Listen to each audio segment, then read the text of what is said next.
ಕಡಿಮೆ ಸಿಬಿಲ್ ಸ್ಕೋರ್ ನಿಂದ ಸಾಲ ಕ್ರೆಡಿಟ್ ಕಾರ್ಡ್ ಅಪ್ಲಿಕೇಶನ್ ರಿಜೆಕ್ಟ್ ಆಗ್ತಾ ಇದೆಯಾ? ಇನ್ ಮುಂದೆ ಆಗಲ್ಲ. SBM Z ಕ್ರೆಡಿಟ್ ಕಾರ್ಡ್ ಬಳಸಿ ಈಸಿಯಾಗಿ ಕ್ರೆಡಿಟ್ ಸ್ಕೋರ್ ಅನ್ನ 750 ಗಿಂತ ಜಾಸ್ತಿ ಮಾಡ್ಕೋಬಹುದು. ಇದೊಂದು FD ಆಧಾರಿತ ಕಾರ್ಡ್. UPI ಬಳಸಿ ಕ್ರೆಡಿಟ್ ಕಾರ್ಡ್ ಬ್ಯಾಲೆನ್ಸ್ ಅನ್ನ ಖರ್ಚು ಮಾಡಬಹುದು. FD ಗೆ RBI ಗ್ಯಾರಂಟಿಯೊಂದಿಗೆ 7% ಇಂಟ್ರೆಸ್ಟ್ ಕೂಡ ಸಿಗುತ್ತೆ. 30 ದಿನದಲ್ಲೇ ಕ್ರೆಡಿಟ್ ಸ್ಕೋರ್ ನಲ್ಲಿ ಇಂಪ್ರೂವ್ಮೆಂಟ್ ಕೂಡ ನೋಡಬಹುದು. ಡಿಸ್ಕ್ರಿಪ್ಷನ್ ಹಾಗೂ ಪಿನ್ ಕಾಮೆಂಟ್ ನಲ್ಲಿರೋ ಲಿಂಕ್ ಮೂಲಕ Z ಆಪ್ ಡೌನ್ಲೋಡ್ ಮಾಡಿ.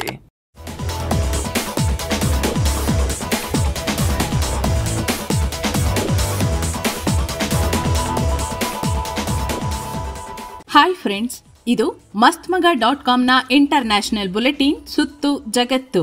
ಭಾರತದ ಪಕ್ಕದಲ್ಲಿರೋ ಮತ್ತೊಂದು ದೊಡ್ಡ ಯುದ್ಧ ಭುಗಿಲೆದ್ದಿದೆ. ಟಿಟಿಪಿಗಳಿಗೆ ಮತ್ತು ಪಾಕ್ ಸೇನೆಗಷ್ಟೇ ಸೀಮಿತವಾಗಿದ್ದ ಹೊಡೆದಾಟದಲ್ಲಿ ಆಫ್ಘಾನ್ ತಾಲಿಬಾನ್ ಸೇನೆ ಭಾಗಿಯಾಗಿದೆ. ಪಾಕ್ ವಿರುದ್ಧ ಡುರಂಡ್ ಲೈನ್ ಆದ್ಯಂತ ದಾಳಿ ಮಾಡಿದೆ. ಪಾಕ್ ಸೇನೆಯ ಹಲವು ಔಟ್ಪೋಸ್ಟ್ಗಳನ್ನ ನಾಶ ಮಾಡಿದೆ. ಇದುವರೆಗೂ ಕನಿಷ್ಠ 18 ಪಾಕ್ ಸೈನಿಕರನ್ನ ತಾಲಿಬಾನ್ ಸೇನೆ ಹೊಡೆದಾಕಿದೆ. ಆದ್ರೆ ಈಗ ಬರ್ತಿರೋ ಮಾಹಿತಿ ಪ್ರಕಾರ ಅಫ್ಘಾನಿಸ್ತಾನ 58 ಪಾಕ್ ಸೈನಿಕರನ್ನ ಬಲಿ ತಗೊಂಡಿದ್ದೀವಿ ಅಂತ ಹೇಳಿದೆ. ಹಲವು ಪಾಕ್ ಸೈನಿಕರು ಅಫ್ಘಾನ್ ಸೇನೆ ಮುಂದೆ ಶರಣಾಗಿದ್ದಾರೆ. ಕೆಲವರನ್ನ ತಾಲಿಬಾನ್ ಸೇನೆ ಅರೆಸ್ಟ್ ಕೂಡ ಮಾಡಿದೆ ಎನ್ನಲಾಗ್ತಿದೆ. ಪಾಕ್ನ ಸೇನೆ ಡ್ರೋನ್ಗಳು, ಟ್ಯಾಂಕ್ಗಳನ್ನ ನಿಯೋಜಿಸಿದೆ. ಜೊತೆಗೆ ಗಡಿಯುದ್ದಕ್ಕೂ ಇರೋ ಅಮಾಯಕ ನಾಗರಿಕರ ಮೇಲೆ ಪಾಕ್ ಸೇನೆ ಏರ್ ಸ್ಟ್ರೈಕ್ ಕೂಡ ಮಾಡಿದೆ ಅಂತ ಸದ್ಯ ಮಾಹಿತಿ ಬರ್ತಿದೆ. ಇನ್ನು ಪಾಕ್ನ ಸೇನಾ ನೆಲೆಯನ್ನ ಕೂಡ ನಮ್ಮ ವಶಕ್ಕೆ ಪಡೆದಿದ್ದೀವಿ ಅಂತ ತಾಲಿಬಾನ್ ಸೇನೆ ಹೇಳಿದೆ. ಇತ್ತ ಪಾಕ್ ಕೂಡ ನಾವು 19 ಅಫ್ಘಾನ್ ಚೆಕ್ ಪೋಸ್ಟ್ಗಳನ್ನ ನಾಶ ಮಾಡಿದ್ದೀವಿ ಅಂದಿದೆ. ಇನ್ನು ಅಫ್ಘಾನ್ ಪಾಕ್ ನಡುವಿನ ಉದ್ವಿಗ್ನತೆಗೆ ಇಸ್ಲಾಮಿಕ್ ರಾಷ್ಟ್ರಗಳು ಓಡೋಡಿ ಬಂದಿವೆ. ಸಂಯಮದಿಂದ ವರ್ತಿಸಿ ಉದ್ವಿಗ್ನತೆ ಕಮ್ಮಿ ಮಾಡಿಕೊಳ್ಳಿ ಅಂತ ಕತಾರ್, ಸೌದಿ ಅರೇಬಿಯಾ ಮತ್ತು ಇರಾನ್ ಒತ್ತಾಯಿಸಿವೆ. ಈ ನಡುವೆ ಅಫ್ಘಾನಿಸ್ತಾನದ ವಕ್ತಾರ ಜಬಿಹುಲ್ಲಾ ಮುಜಾಹಿದ್ ಪ್ರೆಸ್ ಮೀಟ್ ನಡೆಸಿ ಪಾಕ್ ಮೇಲಿನ ದಾಳಿ ಬಗ್ಗೆ ಮಾತನಾಡಿದ್ದಾರೆ. ಪಾಕಿಸ್ತಾನಕ್ಕೆ ದೊಡ್ಡ ಎಚ್ಚರಿಕೆ ಕೂಡ ನೀಡಿದ್ದಾರೆ. ಕತಾರ್ ಮತ್ತು ಸೌದಿ ಅರೇಬಿಯಾ ಮನವಿ ಮೇರೆಗೆ ಕಳೆದ ರಾತ್ರಿ ನಡೆದ ಸಂಘರ್ಷವನ್ನ ಎಂಡ್ ಮಾಡಲಾಗಿದೆ. ಈ ಸಂಘರ್ಷದಲ್ಲಿ 58 ಪಾಕಿಸ್ತಾನಿ ಯೋಧರು ನಮ್ಮ ದಾಳಿಗೆ ಪ್ರಾಣ ಕಳ್ಕೊಂಡಿದ್ದಾರೆ. 30 ಸೈನಿಕರು ಗಾಯಗೊಂಡಿದ್ದಾರೆ. ಈ ವೇಳೆ ದೊಡ್ಡ ಪ್ರಮಾಣದಲ್ಲಿ ಪಾಕ್ ಸೇನೆಯ ಶಸ್ತ್ರಾಸ್ತ್ರಗಳನ್ನ ಸೀಸ್ ಮಾಡಿದ್ದೇವೆ. ಸದ್ಯ ಸಂಘರ್ಷನ ನಿಲ್ಲಿಸಲಾಗಿದೆ. ಇಷ್ಟಾದ್ಮೇಲೂ ಯಾರಿಗಾದ್ರೂ ನಮ್ಮ ಜೊತೆ ಫೈಟ್ ಮಾಡೋಕೆ ಇಷ್ಟ ಇದ್ರೆ ನಾವು ನಮ್ಮ ಪ್ರದೇಶದ ರಕ್ಷಣೆ ಮಾಡೋಕೆ ಸಿದ್ಧ, ಫೈಟ್ ಮಾಡೋಕೆ ರೆಡಿ ಇದ್ದೀವಿ ಅಂತ ಅಬ್ಬರಿಸಿದ್ದಾರೆ. ಜೊತೆಗೆ ಅಫ್ಘಾನಿಸ್ತಾನಕ್ಕೆ ತನ್ನ ಏರ್ ಮತ್ತು ಲ್ಯಾಂಡ್ ಬಾರ್ಡರ್ ರಕ್ಷಣೆ ಮಾಡೋ ಹಕ್ಕಿದೆ. ಅದಕ್ಕೆ ಈ ದಾಳಿ ಮಾಡಿದ್ದೀವಿ. ಪಾಕಿಸ್ತಾನ ತನ್ನ ಪ್ರದೇಶದೊಳಗೆ ಆಪರೇಟ್ ಆಗ್ತಿರೋ IS ಉಗ್ರ ಸಂಘಟನೆ ವಿರುದ್ಧ ಕ್ರಮ ತೆಗೆದುಕೊಳ್ತಿಲ್ಲ, ಕಣ್ಣು ಮುಚ್ಚಿ ಕೂತಿದೆ. ಪಾಕಿಸ್ತಾನದ ಖೈಬರ್ ಪಖ್ತೂನ್ಖ್ವಾ ಭಯೋತ್ಪಾದನೆಯ ಕೇಂದ್ರವಾಗಿದೆ. ಉಗ್ರ ಹುಳುಗಳಿಗೆ ಈ ತರ ತಮ್ಮ ಪ್ರದೇಶದಲ್ಲಿ ಆಶ್ರಯ ನೀಡೋದನ್ನ ಪಾಕಿಸ್ತಾನ ನಿಲ್ಲಿಸಬೇಕು. ಪಾಕಿಸ್ತಾನದೊಳಗೆ ಅವಿತು ಕೂತಿರೋ IS ಉಗ್ರರನ್ನ ಹೊರ ಹಾಕಬೇಕು ಅಥವಾ ಅವರನ್ನ ನಮಗೆ ಹಸ್ತಾಂತರ ಮಾಡಿ. ಯಾಕಂದ್ರೆ IS ಕೇವಲ ಅಫ್ಘಾನಿಸ್ತಾನಕ್ಕೆ ಮಾತ್ರವಲ್ಲ, ಜಗತ್ತಿನ ಅನೇಕ ರಾಷ್ಟ್ರಗಳಿಗೆ ಅಪಾಯವಾಗಿದೆ ಅಂದಿದ್ದಾರೆ. ಭಾರತ ಮತ್ತು ಅಫ್ಘಾನಿಸ್ತಾನ ಬಿಡುಗಡೆ ಮಾಡಿರೋ ಜಂಟಿ ಹೇಳಿಕೆಗೆ ಪಾಕಿಸ್ತಾನ ಉರಿದು ಬಿದ್ದಿದೆ. ಸದ್ಯ ಭಾರತ ಭೇಟಿಯಲ್ಲಿರೋ ಅಫ್ಘಾನ್ ವಿದೇಶಾಂಗ ಸಚಿವ ಅಮೀರ್ ಖಾನ್ ಮುತ್ತಾಕಿ ಸಮ್ಮುಖದಲ್ಲಿ ಭಾರತ ಅಫ್ಘಾನಿಸ್ತಾನ ಜಂಟಿ ಹೇಳಿಕೆ ಬಿಡುಗಡೆ ಮಾಡಿದ್ವು. ಇದರಲ್ಲಿ ಜಮ್ಮು ಕಾಶ್ಮೀರ ಭಾರತದ ಭಾಗ ಅಂತ ಉಲ್ಲೇಖಿಸಲಾಗಿತ್ತು. ಅಲ್ಲದೆ ಪಹಲ್ಗಾಮ್ನಲ್ಲಿ ನಡೆದ ಉಗ್ರ ದಾಳಿಗೆ ಅಮೀರ್ ಖಾನ್ ಮುತ್ತಾಕಿ ಖಂಡನೆ ವ್ಯಕ್ತಪಡಿಸಿದ್ರು. ಜೊತೆಗೆ ದಕ್ಷಿಣ ಏಷ್ಯಾದಲ್ಲಿರೋ ದೇಶಗಳಿಂದ ಹುಟ್ಕೊಂಡಿರೋ ಎಲ್ಲಾ ರೀತಿಯ ಭಯೋತ್ಪಾದನೆಯನ್ನ ಖಂಡಿಸಿ ಶಾಂತಿ, ಸ್ಥಿರತೆ ಮತ್ತು ಪರಸ್ಪರ ನಂಬಿಕೆ ಸ್ಥಾಪನೆಯಾಗೋದು ಅಗತ್ಯ ಅಂತ ಹೇಳಿಕೆ ರಿಲೀಸ್ ಮಾಡಿದ್ವು.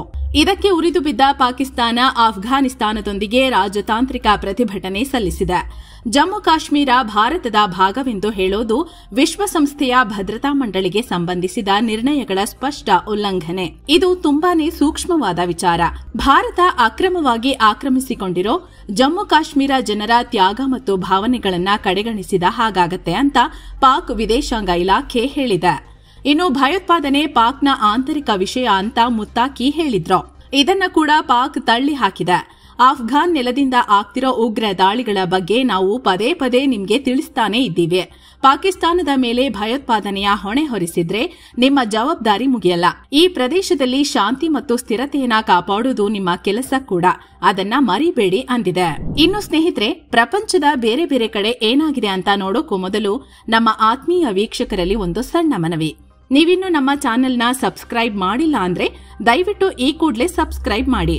ಪಕ್ಕದಲ್ಲಿರೋ ಗಂಟೆ ಬಟನ್ ಮೇಲೆ ಕ್ಲಿಕ್ ಮಾಡಿ. ಇದರಿಂದ ನಮಗೆ ಮತ್ತಷ್ಟು ಸಹಾಯ ಆಗತ್ತೆ. ನಿಖರ ಮತ್ತು ಸ್ಪಷ್ಟವಾದ ಮಾಹಿತಿ ಕೊಡೋಕೆ ನಮಗೆ ಪ್ರೋತ್ಸಾಹ ಸಿಗತ್ತೆ. ಬನ್ನಿ ಈಗ ಸುದ್ದಿಯಲ್ಲಿ ಮುಂದುವರಿಯೋಣ. ಉತ್ತರ ಆಫ್ರಿಕಾ ದೇಶ ಸುಡಾನ್ನಲ್ಲಿ ಹಿಂಸಾಚಾರ ಭುಗಿಲೆದ್ದಿದೆ. ಅಲ್ಲಿನ ಅಲ್ ಫಾಶಿರ್ ನಗರದಲ್ಲಿ ನಿರಾಶ್ರಿತರ ಶೆಲ್ಟರ್ ಹೌಸ್ ಮೇಲೆ ಡ್ರೋನ್ ಸ್ಟ್ರೈಕ್ ಆಗಿದೆ. ಸುಡಾನ್ನ ಅರೆಸೇನಾ ಪಡೆ ರ್ಯಾಪಿಡ್ ಸಪೋರ್ಟ್ ಫೋರ್ಸಸ್ ಈ ದಾಳಿ ಮಾಡಿದೆ. ಪರಿಣಾಮ ಕನಿಷ್ಠ 60 ಮಂದಿ ಸಾವನ್ನಪ್ಪಿದ್ದಾರೆ ಅಂತ ವಿಶ್ವಸಂಸ್ಥೆಯ ಮಾನವ ಹಕ್ಕುಗಳ ಹೈಕಮಿಷನರ್ ತಿಳಿಸಿದ್ದಾರೆ. ಕಳೆದ 3 ದಿನಗಳಿಂದ ಸುಡಾನ್ ಸೇನೆ ಮತ್ತು ಅರೆಸೇನಾ ಪಡೆ ರ್ಯಾಪಿಡ್ ಸಪೋರ್ಟ್ ಫೋರ್ಸಸ್ ನಡುವಿನ ಸಂಘರ್ಷದಲ್ಲಿ ಈ ಭಾರೀ ಸಾವು ನೋವು ಸಂಭವಿಸಿದೆ. ಇನ್ನು ಅನೇಕ ಜನರ ಮೃತದೇಹಗಳು ಕಟ್ಟಡದ ಅವಶೇಷಗಳಡಿ ಸಿಕ್ಕಾಕೊಂಡಿದೆ ಎನ್ನಲಾಗಿದೆ. ಅಂದಹಾಗೆ ಸುಡಾನ್ನ ಡಾರ್ಫೂರ್ ಪ್ರದೇಶದಲ್ಲಿ ಸುಡಾನ್ ಸೇನೆಯ ಕಂಟ್ರೋಲ್ ಇದೆ. ಆದರೆ ಈ ಪ್ರದೇಶದಲ್ಲಿರೋ ಈ ಅಲ್ ಫಾಶಿರ್ ಅನ್ನೋ ಸಿಟಿನ ಈ ಆರ್ಎಸ್ಎಫ್ ಪಡೆ ಸುತ್ತುವರೆದಿದೆ. ಆದ್ರಿಂದ ಇಲ್ಲಿಗೆ ಆಹಾರ ಮತ್ತು ಔಷಧಗಳು ಸಪ್ಲೈ ಆಗೋಕೆ ಈ ಅರೆಸೇನಾ ಪಡೆ ಬಿಟ್ಟಿಲ್ಲ. ಪರಿಣಾಮ ಅಲ್ಲಿನ ಜನರು ಹಸಿವು ಮತ್ತು ಅನಾರೋಗ್ಯದಿಂದ ಬಳಲ್ತಿದ್ದಾರೆ. ಸುಮಾರು 2.6 ಲಕ್ಷ ಜನರು ಈ ಸಂಕಷ್ಟದಲ್ಲಿ ಸಿಲುಕಿದ್ದಾರೆ. ಈ ನಡುವೆ ಅಲ್ಲಿನ ಶೆಲ್ಟರ್ ಹೌಸ್ ಸೇರಿ ಇದ್ದಬದ್ದ ಮಸೀದಿ, ಆಸ್ಪತ್ರೆ, ಕ್ಲಿನಿಕ್ ಮೇಲೂ ಆರ್ಎಸ್ಎಫ್ ದಾಳಿ ಮಾಡಿದೆ. ಜನರ ಪ್ರಾಣ ಹೋಗ್ತಿದೆ. 2023ರಿಂದ ಇದುವರೆಗೂ ಈ ಸಂಘರ್ಷದಲ್ಲಿ ಬರೋಬ್ಬರಿ 40,000ಕ್ಕೂ ಅಧಿಕ ಜನರು ಮೃತಪಟ್ಟಿದ್ದಾರೆ. 4.1 ಕೋಟಿಗೂ ಹೆಚ್ಚು ಜನ ಸ್ಥಳಾಂತರಗೊಂಡಿದ್ದಾರೆ. ಚೀನಾ ಮೇಲೆ 100% ಟ್ಯಾರಿಫ್ ಘೋಷಣೆ ಮಾಡಿರೋ ಟ್ರಂಪ್ ವಿರುದ್ಧ ಚೀನಾದ ವಿದೇಶಾಂಗ ಇಲಾಖೆ ಕಿಡಿಕಾರಿದೆ.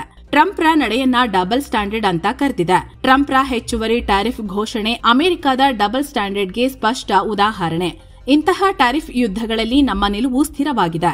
ನಾವು ಹೋರಾಡೋಕೆ ಬಯಸಲ್ಲ, ಆದ್ರೆ ಹಾಗಂತ ಹೋರಾಡೋಕೆ ಕೂಡ ನಾವು ಹೆದ್ರಲ್ಲ ಅಂದಿದೆ. ಜೊತೆಗೆ ಕಳೆದ ಸೆಪ್ಟೆಂಬರ್ನಿಂದ ಅಮೆರಿಕ ಚೀನಾ ಮೇಲೆ ಆರ್ಥಿಕ ಒತ್ತಡ ಹೇರ್ತಿದೆ, ವ್ಯಾಪಾರ ಸಂಬಂಧಗಳನ್ನ ಡ್ಯಾಮೇಜ್ ಮಾಡ್ತಿದೆ. ಈ ಕ್ರಮಗಳು ಚೀನಾದ ಹಿತಾಸಕ್ತಿಗಳನ್ನ ಹಾನಿ ಮಾಡಿವೆ ಅಂತ ಹೇಳಿದೆ. ಅಂದಹಾಗೆ ಟ್ರಂಪ್ ಚೀನಾದಿಂದ ಆಮದಾಗೋ ಸರಕುಗಳ ಮೇಲೆ ಹೆಚ್ಚುವರಿ 100% ಟ್ಯಾರಿಫ್ ಅನ್ನ ಘೋಷಣೆ ಮಾಡಿದ್ರು. ನವೆಂಬರ್ 1ರಿಂದಲೇ ಇದು ಜಾರಿಗೆ ಬರುತ್ತೆ ಅಂದಿದ್ರು. ಚೀನಾ ರೇರ್ ಅರ್ತ್ ಮಿನರಲ್ಸ್ ವಿಚಾರವಾಗಿ ಅಗ್ರೆಸಿವ್ ಆಗಿ ವರ್ತಿಸುತ್ತಿದೆ. ಜೊತೆಗೆ ನಿರ್ಬಂಧ ಕೂಡ ಹೇರಿದೆ. ಹೀಗಾಗಿ ಈ ಟ್ಯಾರಿಫ್ ಅಂತ ಅಮೆರಿಕ ಹೇಳಿತ್ತು. ಈಗ ಚೀನಾ ನಾವು ಇದಕ್ಕೆಲ್ಲ ಹೆದ್ರಲ್ಲ ಅಂತ ಹೇಳಿದೆ. ಭಾರತಕ್ಕೆ ಅಮೆರಿಕದ ನೂತನ ರಾಯಭಾರಿಯಾಗಿ ನೇಮಕಗೊಂಡಿರೋ ಸರ್ಜಿಯೋ ಗೋರ್ ಪ್ರಧಾನಿ ನರೇಂದ್ರ ಮೋದಿ ಅವರನ್ನ ಮೀಟ್ ಆಗಿದ್ದಾರೆ. ಈ ಬಗ್ಗೆ ಮಾತನಾಡಿದ ಮೋದಿ, ಸರ್ಜಿಯೋ ಗೋರ್ರ ಅವಧಿಯಲ್ಲಿ ಭಾರತ ಮತ್ತು ಅಮೆರಿಕದ ನಡುವಿನ ಸ್ಟ್ರಾಟಜಿಕ್ ಪಾರ್ಟ್ನರ್ಶಿಪ್ ಮತ್ತಷ್ಟು ಬಲವಾಗುತ್ತೆ ಅನ್ನೋ ನಂಬಿಕೆ ನನಗಿದೆ ಅಂದಿದ್ದಾರೆ.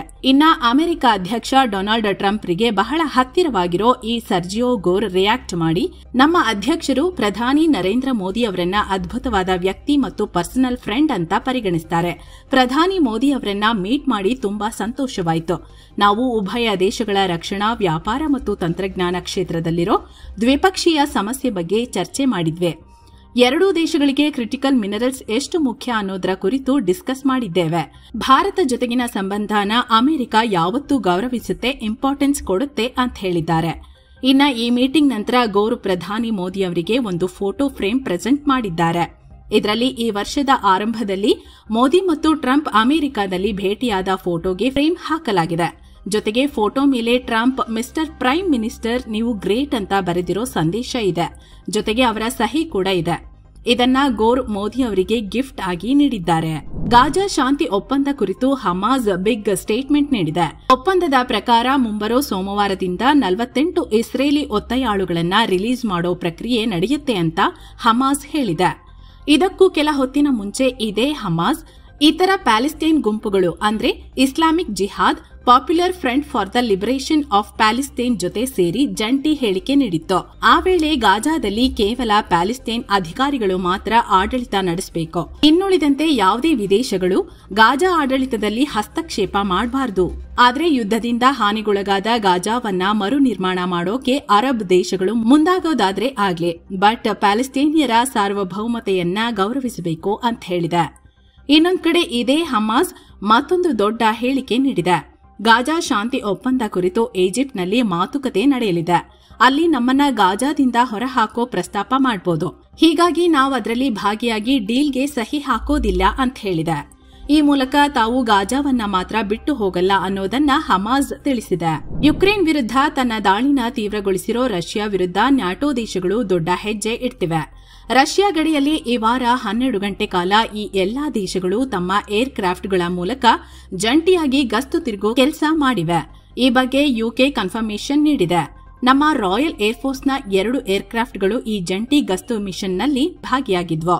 ಇದರಲ್ಲಿ ಅಮೆರಿಕ ಸೇರಿದಂತೆ ನಮ್ಮ ನ್ಯಾಟೋ ಮಿತ್ರ ದೇಶಗಳೆಲ್ಲ ಭಾಗಿಯಾಗಿವೆ ಅಂತ ಯುಕೆ ಡಿಫೆನ್ಸ್ ಸೆಕ್ರೆಟರಿ ಜಾನ್ ಹೀಲಿ ಹೇಳಿದ್ದಾರೆ.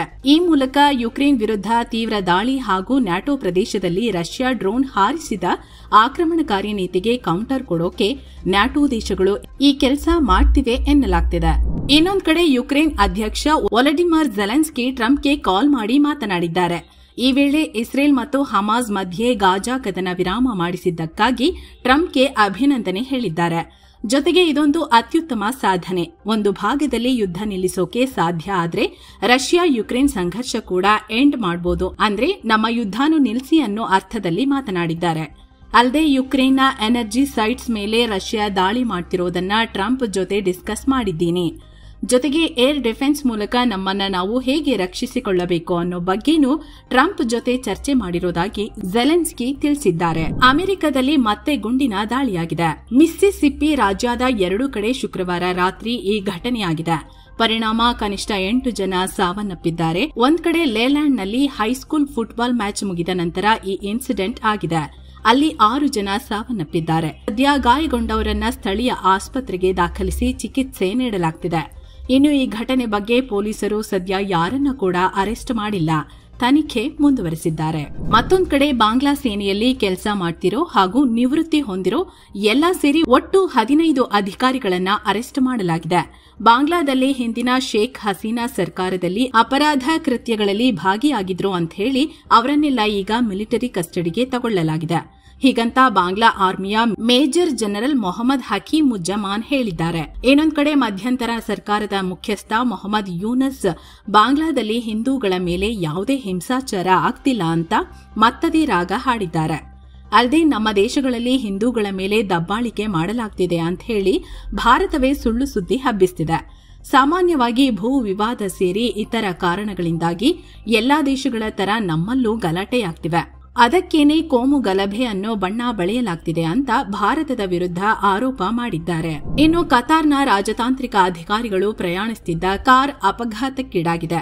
ಪರಿಣಾಮ 3 ಅಧಿಕಾರಿಗಳು ಸಾವನ್ನಪ್ಪಿದ್ದಾರೆ, ಇನ್ನಿಬ್ಬರು ಗಾಯಗೊಂಡಿದ್ದಾರೆ. ಇವರು ಗಾಜಾ ಶಾಂತಿ ಒಪ್ಪಂದದ ಮಾತುಕತೆಗಾಗಿ ಈಜಿಪ್ಟ್ನ ಶರ್ಮ್ ಎಲ್ ಶೇಖ್ ನಗರಕ್ಕೆ ಪ್ರಯಾಣ ಬೆಳೆಸಿದ್ರು. ಮಾರ್ಗ ಮಧ್ಯೆ ಈ ಘಟನೆಯಾಗಿದೆ. ಈ ಬಗ್ಗೆ ಈಜಿಪ್ಟ್ನಲ್ಲಿರೋ ಕತಾರ್ ಎಂಬಸಿ ಕನ್ಫರ್ಮ್ ಮಾಡಿದೆ.